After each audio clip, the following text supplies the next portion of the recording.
ஒரு நேர்மையான முதலமைச்சர் இனி நாம் எப்பொழுது காண்போம். நன்றி. இதோ என் பள்ளியினுடைய பாரதியார். அனைவருக்கும் வணக்கம். நான் தான் உங்கள் மகாகவி பாரதியார். நான் ஒரு தேசிய கவிஞர் மற்றும் சுதந்திர போராட்ட வீரர்.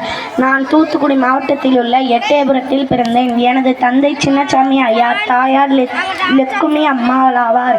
எனது 11 வயதில் என்னுடைய கவிப்பாடும் ஆற்றலை பாராட்டி என்னை எட்டயபுரம் மன்னர் பாரதி என்று பட்டத்தை வழங்கினார். கண்ணன் பாட்டு, குயில் பாட்டு, பாஞ்சாலி சபதம் போன்ற காவியங்களை நான் படைத்தேன்.